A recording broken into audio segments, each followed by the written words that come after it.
Federation of Bangladesh human resource অর্গানাইজেশনসের Eid reunion 2025 অনুষ্ঠিত হয়েছে।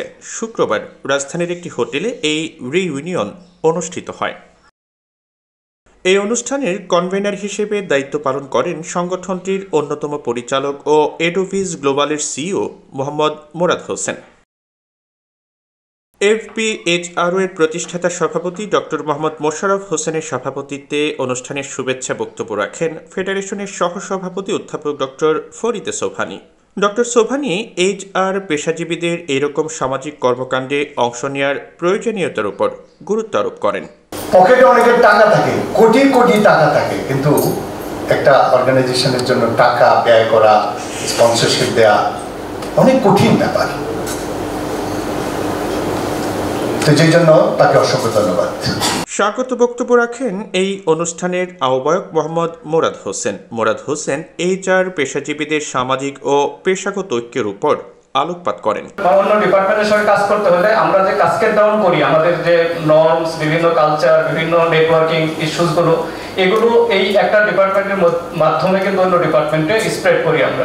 সেই জায়গা থেকে এই এইচআর এর যে এই সোসাইটি, আজকে federation of Bangladesh human resources organisation, যার আন্ডারে প্রায় 17টা মেম্বার প্রতিষ্ঠান আছে, যারা প্রত্যেকেই কোনো না কোনোভাবে হিউম্যান রিসোর্স ডেভেলপমেন্ট নিয়ে কাজ করে। ধন্যবাদ দিতে গিয়ে society for leadership skills development SLSD এর সভাপতি ও এফপিএইচআরও এর মহাসচিব অধ্যাপক মঈনুদ্দিন চৌধুরী অনুষ্ঠানে অংশগ্রহণকারী সকল অতিথির প্রতি কৃতজ্ঞতা প্রকাশ করে আন্তরিক শুভেচ্ছা ও অভিনন্দন জানান। আমাদের এটা একটা বড় প্ল্যাটফর্ম হচ্ছে যে ইন্ডিভিজুয়ালি যারা এক্সটার্নালি আছেন এবং আমাদের মেম্বার অর্গানাইজেশনে যারা মেম্বাররা আছেন, তাদের একটা সুযোগ হয় এটা মিলন ঘটার, যে এত কাজের ব্যস্ততার ভিতরে এই দিনটা আমরা ব্লক করি। আমরা অধিকাংশই কেউ না কেউ প্রশিক্ষণে অথবা শিক্ষক হিসাবে পেশায় জড়িত, এগুলোকে রিশিডিউল করে হলেও একটা দিনকে আমরা একটু প্রাধান্য দিই। তো আপনারা সবাই যারা এসছেন তাদেরকে আমি স্বাগত জানাই। শতাধিক এইচআর পেশাজীবী, শিল্পপতি, প্রশিক্ষক, বিশ্ববিদ্যালয়ের শিক্ষক, উপাচার্য ও নানা পেশার পেশাজীবীর এই মহামিলনে আরও বক্তব্য রাখেন ডেফোডিল গ্রুপের chairman doctor Sabur Khan, Akij আইটির CEO GM Kamrul Islam, lead একাডেমির সিইও আশফাক জামান, উত্তরা ইউনিভার্সিটির উপাচার্য অধ্যাপক ডক্টর ইয়াসমিনারা লিখা, বিখ্যাত সেলস প্রশিক্ষক ও লেখক রাজীব আহমেদ এবং লিয়াবের সহসভাপতি মোহাম্মদ আশিকুজ্জামান।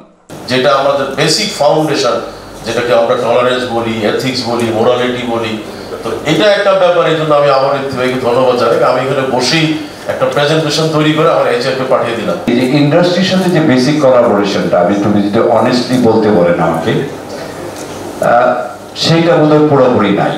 আমরা খুব ক্লোজলি এইচআর কমিউনিটির সাথে কাজ করার চেষ্টা করছি। এখানে অনেক কমন ফেস আছেন যারা আমাদের লিড এইচআর শোতে এসেছিলেন। এফবিএইচআর প্রোগ্রামে যতবারই এসেছি আমি সবসময় কিছু না কিছু নিয়ে গিয়েছি, অর্থাৎ আমার জ্ঞানের ভান্ডারটা আরেকটু সমৃদ্ধ হয়েছে।